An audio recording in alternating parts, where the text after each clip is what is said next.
Hello and welcome back to a new series of Crimewatch UK as the programme begins its 10th year. We also have a new number, a free call number at last, and there's some news on several of the cases we covered before the summer break. First, very briefly, because we can't say much, the murder of Rachel Nickel on Wimbledon Common. We had more calls from people trying to help in this case than we've ever had before. As you may know, a man has now been charged with Rachel's murder.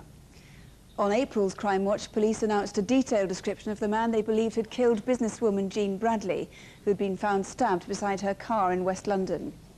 2 people were able to draw police attention to one man, and one of those people was actually a Crime Watch producer who'd been out shopping and saw a familiar-looking person in the street. But the crucial evidence came 2 days after the programme, when a viewer went into his local police station in West London and gave officers a specific name. A man was subsequently arrested and is now in custody on a charge of murder. There have been some other arrests as well, and we'll try to make room to bring you some more news later on. But first, a case that is still very much without a suspect. It's a crime, though, that everyone watching will badly want to solve, even, and perhaps especially, friends and relatives of the offender. The incidents we show took place on a Saturday, the last Saturday of July, in Darlington. Both victims in our reconstruction are played by actresses, and deliberately, neither actress resembles the woman she portrays. What you haven't done today, then? Just a trim. I left school last summer and I decided to move back into Darlington, where I was brought up, and I got a job as a hairdresser, which is what I've always wanted to do. When I got the job, I was in love the moon. At the same time, about 2 o'clock that Saturday, on the other side of Darlington, a squash game was underway. We enjoy playing squash, although I wouldn't describe it as good. We just really enjoy playing it. We'd been playing squash for about half an hour when we realised we were being watched. At first, I didn't think anything of it, just assumed he was waiting to go on court. Your stuff. Thank you. I'm being watched.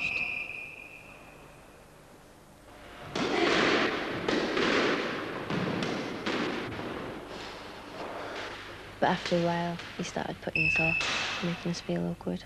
Call it a day? Yeah, okay. I'm in the lobby. On the way to the changing rooms, I had to pass him on the stairs. I just wanted to quickly get past him so there was no eye contact. I was looking forward to going home that day because I'd been on my feet all day. Are you, isn't it? Yeah, it is. I think we'll just finish tidying up and then we'll go home, shall we? Oh, that's great. It was really tiring day, even though it wasn't busy.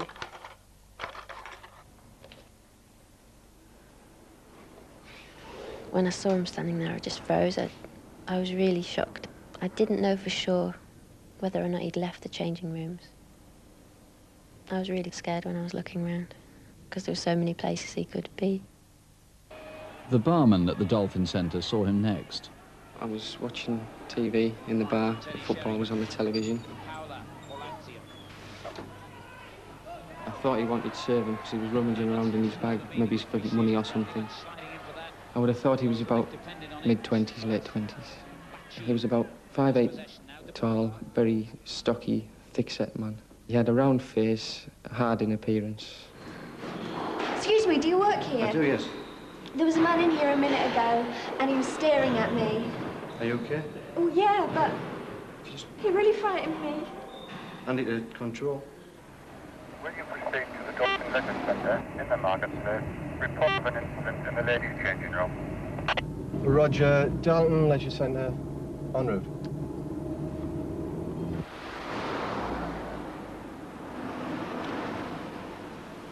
It's now about 3 in the afternoon.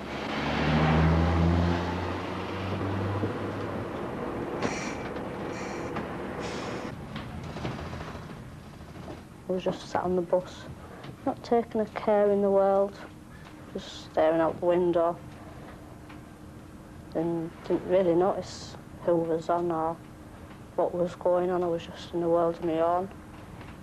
Hello, are you Karen? Yes, I am. I've heard about your complaint. What I'm wanting to know, is he still here? Well, I don't know. I doubt it. My boyfriend's looking at the moment, but he ran off pretty quickly, so I would imagine he's gone. got off at Newsham Road. I thought, oh, I'll have a ride up the riding schools, because I used to do it when I was younger. Thought to myself, I'll have a walk up there. Got about halfway up the lane and this man came out from the hedge, and it made me a bit on edge, so I just started to walk a little bit faster. Hi. Could you tell me where the riding stables are, please? You've actually missed the turning. It's back on yourself and first on the left. OK, thanks. Bye. This man that was following me passed me, and he looked as if he was going to say hello, but he didn't. So I didn't think much of it. Hi, can I help you? Hi. Can you tell us how much the lessons are, please? They're £6 an hour. Do I have to book in advance or can I just come along? It's best if you book. OK, all right. Thanks. See you Bye. later now. Bye. I turned back round and walked down Snipe Lane. It was about 10 minutes later. I checked all the horses and everything, and then I got my bike and I started going up the lane. There was a man in the field, and he was acting quite strange. I thought he was a horse weedor, you know, like with the horses being slashed and that round here. Kept my eye on him all the way across the field. He just didn't walk, he was full of hell as he walked across the field. I thought about going down having a word, but normally when people are in the field, like, you can go down and you just get a whole load of abuse. I thought, well, is it worth it? So I just turned off and went to my friends. It keeps haunting me because I think I should have gone down. If I had gone down, maybe I could have stopped it from happening.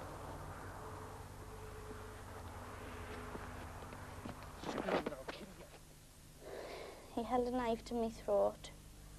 He dragged me behind the hedge. I kicked him and tried to get away, but I couldn't get past him.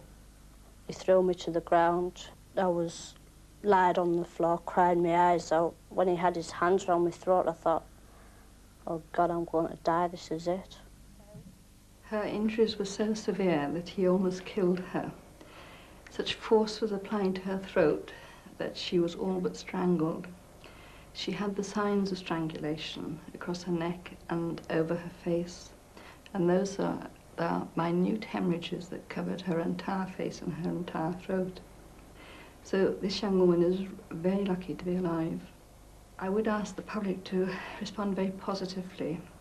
This is a dangerous man, and I'm very concerned that he will go out and repeat this sort of episode, and next time the young woman won't be so lucky. Well, I told you that everybody, relative to the offender, would be anxious to catch this man, and it looks like you're likely to tonight, if not very soon. This is the most remarkable clue, Mr. Ryan, just come into your possession.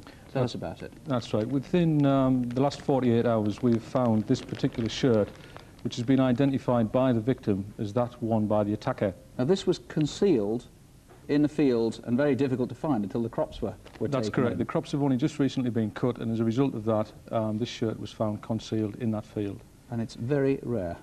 It's very distinctive. It's a specific goalkeeper's shirt. It's made by the manufacturer Sondico, who specifically make sportswear, in particular goalkeeper's kit. You can see the one there, which says Sondico, and you can see the mud here where the attacker fell off the fence. That's right. That's what I believe that is. Now, there can't be many of these around in Darlington. That's right. This particular shirt was made for the 1991-92 season. It's no longer in manufacture, it's no longer in stock, and in fact it's no longer sold. As a result of that, by looking at the shirt, we can see it's a well-worn shirt, it's a well-used shirt. It was used regularly before this guy lost it, or there is no discarded it. doubt about that, and somebody, either a mother, wife, girlfriend, somebody who's used to washing that shirt, hasn't washed it lately. In addition to that, perhaps somebody who normally plays football for a local team hasn't turned up in his usual shirt. That's a very well-worn, well-loved shirt. It's hard to think the worst of your teammate, let alone your son, your brother, close friend, whatever. Just to help people put that picture together, the jigsaw puzzle, give us the best description you've got of him. We're talking here about a young man in his late teens to mid-20s, obviously sport-orientated. He's some 5'6" to 5'7" tall, well-tanned legs, muscular legs, who was prepared to commit a brutal rape in a ruthless fashion on a young girl who was 17-year-old, a very naive young girl. He's done this at 4 o'clock in the middle of a Saturday afternoon without any apparent concern for the consequences. As we heard from the police surgeon, he is a very dangerous man indeed. Please help us if you can. And here's the new number. Don't forget, it's a free call as far as you're concerned, 0500 600 600, 0500 600 600. You can call Detective Inspector Ryan and other detectives live here at the studio, or if you prefer, you can call their colleagues direct at the incident room. That's on 091 386 9011. 091, the code for Durham, 386 9011. Well, now, before we look at this month's photocall faces, an update on the results from our last photocall file. 2 men were wanted in connection with the use of stolen credit cards in travel agents, among other places. They were identified by several viewers, and 2 arrests were made shortly after the programme. 1 man is remanded in custody, charged with burglary and attempted deceptions. And a man recognised himself in security videos of robberies in 2 building societies in South and West England. Under arrest in Worthing for a separate offence, the man told police of his starring role on Crimewatch. He's now awaiting trial on a charge of robbery. And now here are Superintendent David Hatcher and DC Jackie Hames with this month's File of Faces. This is Justin Martin Clark. Hertfordshire police believe he can help them solve a murder. The victim, Paul Anthony Milburn, was shot dead in a drugs deal that went wrong at Noak Lane, St Albans on Monday the 26th of April. Justin Martin Clark is 37, 6 foot tall and has a slight Liverpool accent. He has connections in North London, Merseyside and Ireland and may be using the names Martin Anthony Maher and Mark Mellor or Michael Dwyer. If you know where he is, please don't approach him as he could be armed. Call us instead. Do you recognise these 3 people? On Wednesday the 4th of August they mingled with holidaymakers at Heathrow Airport, visiting various bureaux d'échange and banks inside the airport. Here they are using false passports to cash blank travellers' cheques which had been stolen the previous day. All 3 were very busy and cashed cheques to the value of £20,000 before later visiting Gatwick Airport and cashing more. The older man is around 5'8", in his mid-50s, heavily built with a pot belly and is wearing a dark wig. The other is in his early 30s, 6 foot with light brown hair. He's described as scruffy and wore a sleeper earring in his left ear. Could these 2 men be father and son? Finally, the woman of the trio is in her 20s, 5'6", with long light brown hair. If you know these people or where they are now, please call. This is Peter Tobin. Hampshire police wish to talk to him after 2 schoolgirls were sexually assaulted and imprisoned in a flat in Havant. The teenage girls were allegedly kept in Tobin's home in Lee Park on the night of Wednesday, 4th of August, where they were subjected to a serious sexual assault. The elder of the girls managed to escape the next morning. Later, police found the younger girl critically ill and she was rushed to intensive care at Queen Alexandra's Hospital. By midday, Tobin, a Scotsman, was 30 miles away walking towards Brighton railway station. It's known that he has contacts in Scotland, Sussex and Kent, but where is he now? He has a heart complaint, so he may have visited a chemist. If you have seen him, please call us tonight. And now to Sussex, where 2 weeks ago this man held up the staff at a building society in the quiet market town of Heathfield. He's rather distinctive looking and the sunglasses don't disguise his long thin face and gaunt features. Armed with a handgun, he intimidated customers and staff and demanded money before walking out into the high street. We think he's in his late 30s, around 5'9", and he spoke with a southern accent. Someone must recognise him. If you do, or if you know where he is, or you can help with any of our other photo call faces, please call us now. And here's our new free number again, 0500 600 600. If you can help on any of those cases, please do call 0500 600 600. Our next case is what the detective in charge of it describes as the most baffling he's ever tackled. In fact, apart from this teacup, there's almost nothing to go on. The cup, which hasn't yet been washed, as you can see, belonged to Harry and Meghan Toos, who probably took it off the shelf in honour of an unexpected visitor. Was that you, or do you know who it might have been? What does seem clear is that someone who went to see them on their farm that Monday morning did not reciprocate their friendship. Chiarywine Farm nestles between undulating hills near the village of Llanharry, midway between Cardiff and Bridgend. Come on. Where are you, you little buggers? Come on. Come on. There. You may have known Harry Toos from his market garden business, though he retired some 7 years ago. But he was still proud of his cabbages, which he guarded jealously from rabbits with his new shotgun. His old one had been stolen about a year ago.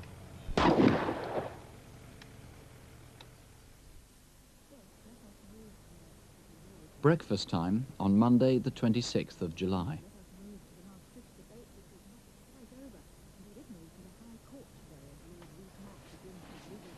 Was that all right, Glenn? Lovely, thank you, lovely. Okay, this is quite a tangled web, isn't it? Perhaps you could remind us. Have you finished your list yet? Almost. That should last us for a few days. What sort of meat do you want? I don't know. Bit of pork would be nice. Oh, what was that we had the other week? Lamb, was it? Roast lamb. Get that to me.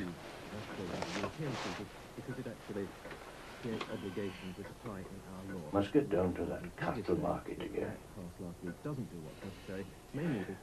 It's time we had a few more head. Keep the place going like. Well, I'm glad we got that hay in. That'll keep us going for a while. Yeah, it will, that. Harry and Megan were both born in mid-Glamorgan, and their little farm had been in Megan's family for a century and more. Their only daughter moved away 7 years ago, and life was uneventful. Got your purse and everything? Yes, we won't be wanting very much, and we got our pension money. Back at lunchtime then.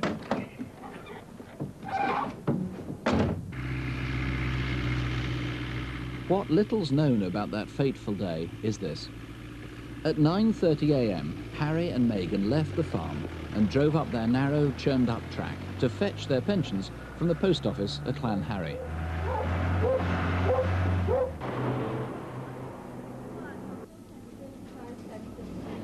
Morning. How are you today? Fine, thank you. Is your wife with you today? Yes, just outside, Meg. Here you are, Meg. Fill your pockets with that lot. Out of our pockets into Tesco's, more like. Not so busy in there this morning? No, get you early enough, see? Monday's always a busy day.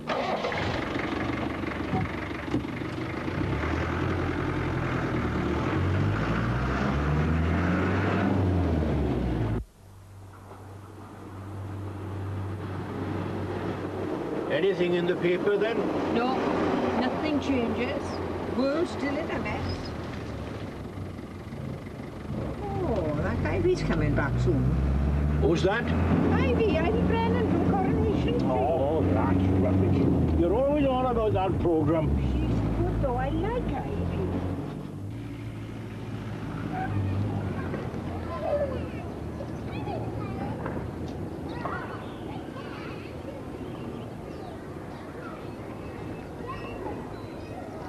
I shouldn't be too long. I haven't got very much to get.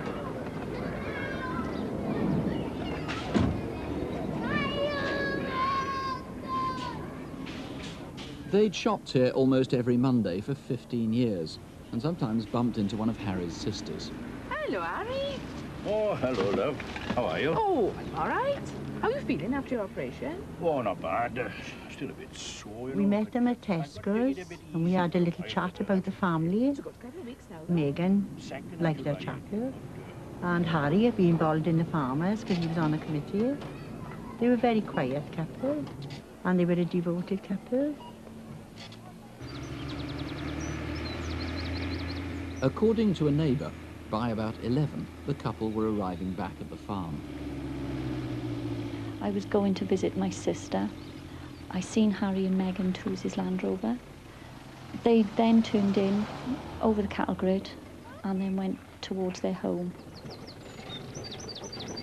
Where do you want this one? In the cupboard under there.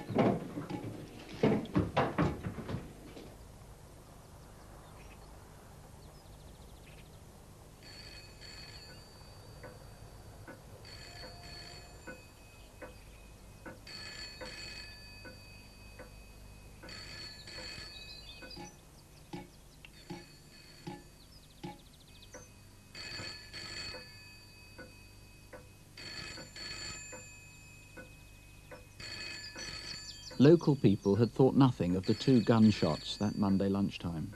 Maybe Harry had been out rabbiting again. But that evening, when their daughter's nightly phone call went unanswered, neighbours were alerted. Eventually, police were called, and Harry and Meghan were discovered in the cowshed, buried under hay. There were no signs of a robbery, and it seems likely they knew their killer. Do you think you know who it was, or why someone might want them dead? Harry and Meghan had been shot. That was a necessarily impressionistic account because, of course, so little is known about that day. And as I said, this is really the best clue. You're pretty sure that this was taken down the shelf, from the shelf very, very rarely, and only when there was an important visitor. That's correct. We can't rule out the fact that Mrs. Toos herself may have drunk from the cup that morning. The indications are that she didn't. But she never normally did? No, her favourite mug was in the kitchen. Mr. Toos' mug was on the table alongside that cup and saucer. Now let's get this clear. This could have been an entirely innocent visitor that morning who may be watching now and sort of horrified, saying, well, look, I just dropped in. That's correct. It could have been, as you say, an innocent visitor, but we'd ask that person to come forward in order that we could eliminate him. Now, what's the main point of your appeal? Because you have so little to go on. How can viewers help? Well, they can help, firstly, by giving us any persons who they know who visit the farmhouse. It is important. We haven't come across all that many people that actually went to the farmhouse. Do you need to know everybody who knew Harry and Meghan? Very much so, yes. It would help to give us a background on Mr. and Mrs. Toos, which obviously would be great assistance to us. Now, what about anybody who's heard rumours, even vague? Are they any good to you, or do you need concrete evidence? Yes, however vague these rumours may be, then we would like to hear them. As I say, despite extensive inquiries, no apparent motive has emerged as yet. So anybody who's been talking about anything that could be connected to anything this? at all, feud, grudge, whatever. Now, I know you've also got to eliminate some cars and some people seen in the area on the day. Tell us about them and the area involved. Yes, comparatively speaking, the farmhouse in question is in a somewhat isolated area, and I'm particularly keen for pedestrians or motorists that were in the Trecastle Lane or the old Llanharren Lane area to come forward. Those are marked in orange on the map there. Remember, it's Monday, the 26th of July. Very briefly, this is a replica of the gun that was stolen from Harry about a year ago, almost exactly a year ago. Pretty distinctive. Now, obviously, whoever's stolen it is most unlikely to call in. Somebody might have repaired it, though, or know who's got it now. Yes, it has some very unique features. Firstly, the underlever opener there at the bottom. The stock is broken by this lever here. In fact, there was string attached to the trigger mechanism, similar to this gun, in order to secure it in place. And a bit of damage to this. That's right. Right hand here. The right-hand hammer mechanism was damaged. Short barrel, I know, 2 or 3 inches off the barrel, and it had, under here, this brass plate, it had initials. Yes, initials BJ were on the underside of the stock. OK, well, if you have any information, whatever it is, do please call us here in the studio, 0500 600 600, or you can try the incident room in Cardiff. That's on 0222 398 381. That's 0222, the code for Cardiff, 398 381. Well, the calls seem to be coming in thick and fast at the moment. We've had a lot of calls already on our first case, which was the attack on the young woman in Darlington. Several people have suggested names for the video fit for the attacker. We've had a lot of calls on that shirt, the goalkeeper's shirt, but we do know the make. We know it's called Sondico, as we said, so please, we don't need any more calls confirming that. We just need to know who might have owned that goalkeeper's shirt. 3 of our photo call cases now have got some quite good information coming in, but I'm not going to say anything more on that at the moment. But just to remind you that all those calls now are coming in on our new free phone number. That's 0500 600 600, and that's the number to ring now if you can help with any of our incident desk cases. Here again are Detective Constable Jackie Hames and Superintendent David Hatcher. First, detectives in Durham want to trace 2 men who attempted to rob a Group 4 security van at gunpoint on Tuesday the 10th of August. 2 weeks before, these 2 men were seen posing as painters behind the Midland Bank in Peterlee Town Centre. We believe they were planning their attack. On the day of the Group 4 delivery, one of the men, again posing as a painter, tried to snatch a money bag from the guards. The struggle took place and the robbers fled empty-handed in this stolen white Ford Sierra. It carried these copied number plates. Did you make them? The car was abandoned nearby. Inside were these 2 overalls with this distinctive red and some white paint on. Also this unusual walking stick. It's made out of a billiard cue. Can you link these items to the two men who were both in their early 20s, about 5'10", and wore those white painter's hats? The would-be robber had blonde hair which was shaved around the ears. His accomplice had short black hair and he spoke with a Cockney accent. If you can help at all, please ring the police in Peterlee on 091 586 2621. That's 091, the code for Peterlee, 586 2621. Still on Tyneside, colleagues are anxious to trace a man who kindly helped a young woman after she'd been indecently assaulted in the city centre this summer. We also want to identify the attacker, who's described as 5'10", in his early 20s with short mousy hair. He had acne and a small white scar on the left side of his lip. At just after 1 a.m. on Sunday, July the 4th, the young woman attempted to get a taxi in front of the ritzy nightclub in New Bridge Street, Newcastle. Because there was a queue, she decided to head for a local taxi office and use the pedestrian walkway to cross over the motorway. It was 1:15 a.m. when she reached New Bridge Street West. As she was passing Joe Wilson's public house, she was pulled to the ground by a man who indecently assaulted her. The attacker was scared off by a passing car and ran towards the Central Business and Technology Park. The distressed woman was then helped by a motorist who drove her home in his black car. We want to talk to that driver who came to the woman's aid to see if he has any more information to offer or anyone else who might have seen the attacker. If you can help, please call the Newcastle Police on 091 232 3451. That's 091, the code for Newcastle, 3451. Officers from Birmingham need your help to solve the robbery on a milk delivery man during his collection rounds on the 17th of May. At about 6:30 p.m, he was leaving the Pelham supermarket on Alum Rock Road when he was approached by two men who threatened him at knife point. They forced him into the back of his car, a white Datsun Bluebird. The car was then driven along Alum Rock Road to a scrapyard where the man was locked in the boot. The thieves left with thousands of pounds in cash. They also took his LA Raiders jacket, and we'd like to hear from anyone who might have seen it being dumped at a nearby canal bank. In the haul was over £500 worth of milk tokens like these. Now, these can be used in any shop, so we'd like to hear from anyone who might have been offered a large quantity. Both robbers were Asian. The first is 18 to 20 years old, around 5'10", stocky, with short black spiky hair. His accomplice is in his early 20s, 6 foot, slim, with rough skin. If you recognise this man or can help in any way, please call West Midlands Police on 021 626 7111. That's 021, the code for Birmingham, 626 7111. Unusually, colleagues in France have asked for help on this next case, which involves the murder of a young Englishman. On March the 7th this year, the body of 27-year-old Anthony Howe was found on open ground next to a road 20 kilometres north of Paris. Tony, whose home was in Sheffield, had been brutally beaten. His passport, cash and holdall were all missing. Tony left England on Tuesday, February the 16th, on the Norsun ferry from Hull to Rotterdam. He stayed at this hotel, the Ramona Bar. We know two Englishmen called Dwayne and Mark shared a room with him there on February the 17th. They had to return home suddenly because of a death in the family. Those young men probably don't even know Tony's dead, so if you're either Dwayne or Mark, please call because you may have vital information about Tony's movements. This anorak was found close to the body. We need to know if it was Tony's. So if you met him on his travels in February or can identify this jacket, please call South Yorkshire Police on 0742 523 340. That's 0742, the code for Sheffield, 523 340. And finally, this man is one of a gang of armed robbers who viciously attacked post office employees in Cannock.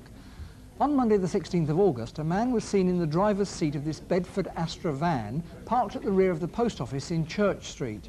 Perhaps you recognise him. He's in his 30s with dark short hair and possibly has 2 moles. He wore a dark blue baseball cap. Around 11:30, a mail van arrived at the rear of the post office. 3 masked men armed with a shotgun and wooden stave leapt from the Astra. A particularly nasty attack, the robbers then sprayed ammonia into the faces of the terrified staff before escaping. The van was abandoned in the Beecroft Road car park. It had been stolen in Warrington a week before and had false plates C331OFT, copied from a legitimate vehicle.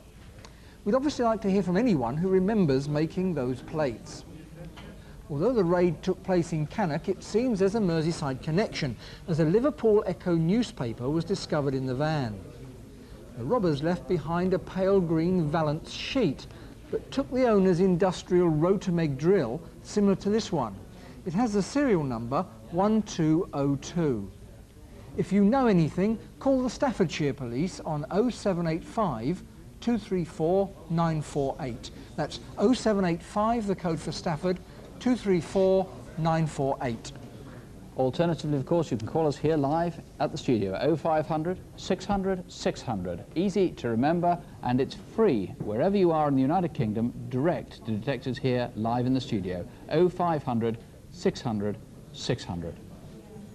Well, finally, detectives from West Yorkshire are with us tonight in the hope that viewers can help their investigations into a robbery at a jewellery store in Halifax. The robbery took place 16 weeks ago, but both staff and customers in the shop at the time are still badly shaken by what happened.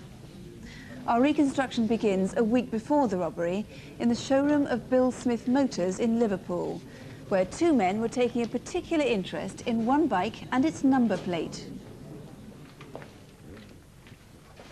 All right, lads, can I help you? Good model, innit? Oh, well, Honda 600, best model on the market at the moment. Two up? Yeah, it's got a... I remember the two men coming in the shop.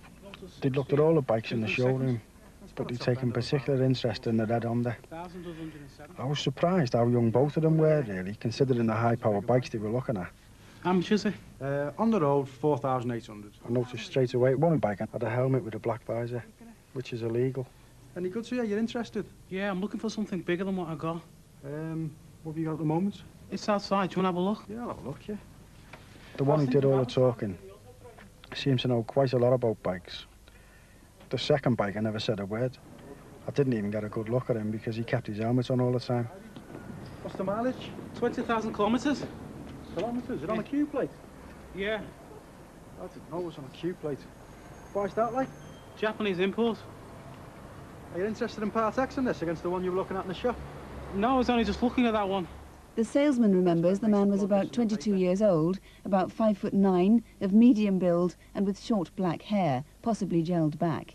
He had a thin moustache. All right. Thanks for coming in. Bye. Having spent about half an hour in the shop, the two men simply got on their bike and rode away. The day before, a bike very similar to the Honda the two men had been taking so much interest in had been stolen in Widnes. Good evening, police at Widnes. Can I help you?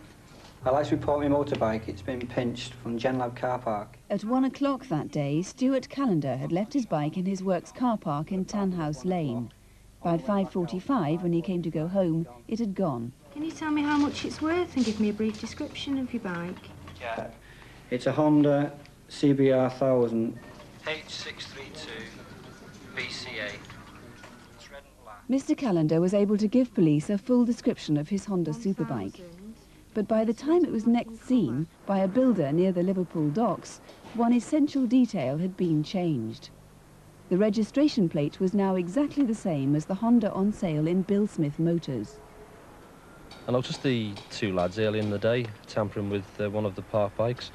They had arrived on a red and black Honda CBR and the registration number was G27CKF. One of the lads appeared to be carrying a screwdriver, and as they were acting suspiciously, I decided to ring the police. Listen, there's a couple of lads messing about with a motorbike down by the Port of Liverpool building. Yeah, well, they've been there for ages, knocking about with it, haven't they? They've nicked that bike now. You better tell them to get down here quick. Right, now, they've actually taken it now.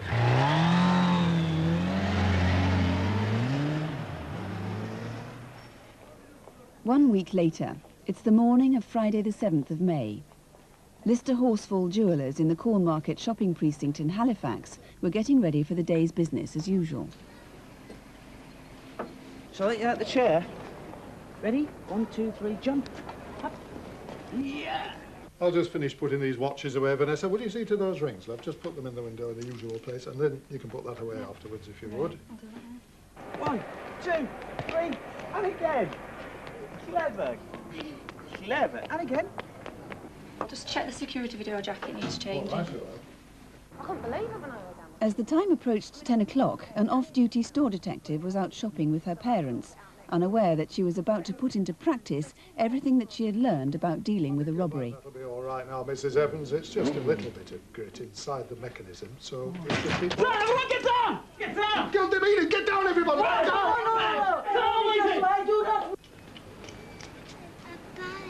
I am customer, I can't have much repair. Get down!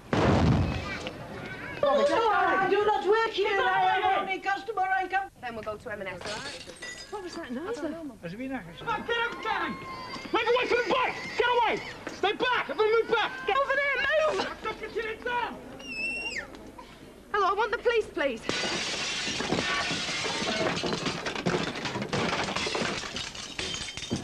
I said keep your head down!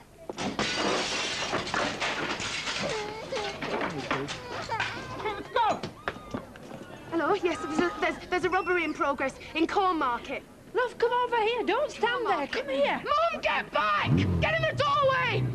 They're driving off, they're going up Cheapside. They've gone up Cheapside. Hang on, someone's just given me the number, it's G27. The whole robbery took place in just a matter of seconds. The motorcyclists got away, leaving staff and customers, one of whom was 80 years old, in a state of shock. Yes, Mrs. Evans. I would suppose the raid took in the region of 40 seconds, but it seemed like an hour and a half later. You've heard of these things happening, but you never think it's going to happen to you, and then it was something that was very frightening. At the top of Cheapside, the driver's disguise was dropped for a second. I just went into the bank to bank some money, and then when I came out, I had a powerful motorbike coming up Cheapside. I thought it was a bit strange, and then he lifted his visor to see if there was anything coming. After he looked at me, put his visor down and turned left on Commercial Street, heading towards Huddersfield. Jumping a red light at the junction of Commercial Street and Fountain Street, the getaway route stopped well short of Huddersfield. Whiskey Foxtrot 81 control. Just confirming the bike found behind Heath Grammar School, Golf 27, Charlie Kilo Foxtrot. The stolen bike was discovered less than a mile away from the shopping precinct in Halifax. No one seems to have seen the men abandoning the bike, but 8 miles further along the road, on the outskirts of Huddersfield, this man's attention was drawn by 2 men in a blue Vauxhall Astra. It's little more than half an hour since the robbery took place. There was 2 black men next to a car acting suspiciously. When I looked down behind the wall, I saw gloves and helmets. I thought it was strange for them to be dumping them behind the wall.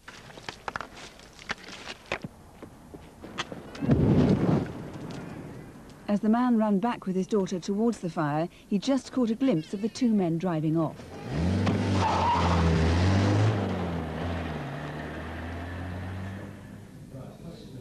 Well, now we've just heard, incidentally, if you know of anyone now who owns the Honda bike, which we saw at the start of the film, registration number G27CKF, don't call us. Now, that bike was legitimately sold from Bill Smith Motors in the last 2 weeks, so don't call us about the Honda bike G27CKF. That was the genuine article.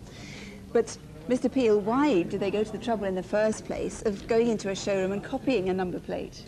Should the motorcycle be seen on a routine check, it would come up as a red and black Honda motorcycle.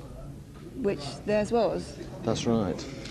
So where do the 2 men come from, do you think? We feel that they come from the northwest with a Liverpool accent. However, we can't discount the fact that they must have knowledge, good knowledge, of both Halifax and Huddersfield. And in actual fact, there was a sighting of the 2 men on a motorcycle in Huddersfield on the way to Halifax just prior to the robbery. Right. There are no descriptions, of course, from anyone in the jewellery shop because they had their helmets and visors on all the time, but there is some security video we can show and we can actually see the robbery taking place here, which is quite confused, but you can get some kind of idea of their description from that. Yes. It took place very quickly and obviously was very frightening to the witnesses, but both men are described as being about 5 foot 10 inches tall, stocky build, and both were wearing crash helmets with illegal dart visors. It's difficult to tell exactly what sort of clothes or indeed that shoulder bag is. But somebody did get a much better look at the driver, at any rate, in Cheapside as they made their getaway. How did he describe him? He describes him as a black man with a black moustache and in a stocky build and in his mid-20s. And of course, that might tie in quite nicely with the description you got from the man and the salesman in the showroom, who really got a very good look at the men. That's right. The comparison is so similar that we feel that the men are one and the same, i.e. a black man, 5 foot 10 inches tall, a stocky build, with a black moustache to the side of his lips, with black short hair. Now, what about the bike? That's quite distinctive, that bike. Yes, Q is a prefix when the year of manufacture on an imported bicycle. On the Q plates there, yes, we can't see the Q plates, but those Q plates are pretty rare, aren't they? That's right, and it's put on when the year of manufacture can't be determined. This is a red and white and blue Honda VFR 400 NC24 motorcycle. So that bike, those men and those Q plates might well identify them. And very briefly, the watches they stole. They're Rolex and Omega watches of great value. Somebody somewhere must have had them, either offered for sale to them. If they have, please could they contact us? If you recognise those, if you can help trace the two men, please do ring us. We're on 0500 600 600 here in the studio. Calls are free, remember, from anywhere in the UK. Or you can contact Mr Peel's colleagues direct at Halifax CID on another free number. That's 0800 454 000. That's 0800 454 000. We tell you we've had very few calls so far on the Twos murders in Mid Glamorgan. An enormous number, all of these on the Darlington rape. Several names have come up, 1 or 2 have repeated, but really there still isn't the particular thing that the police are hoping for. But the calls are coming in fast and furious on that one. On 3 of the 4 photo calls, I have to say, it looks very much as though they're going to be resolved quite quickly, and perhaps one of them tonight. And if we've got any more news, well, we'll bring it as we go on through the evening. And don't forget the new number, and the lines are open until midnight on 0500 600 600. Detectives will be acting on the information as it comes in tonight, and we'll have, I hope, more news in about an hour and a half on Crimewatch Update at 11:45. If we're sounding a little incoherent at the moment, it's because some new news is coming in, so please do watch later. If you can't stay up to then, though, on behalf of victims of all the crimes we've covered, thank you for helping, thank you for watching, and above all, don't have nightmares, do sleep well. Good night. Good night.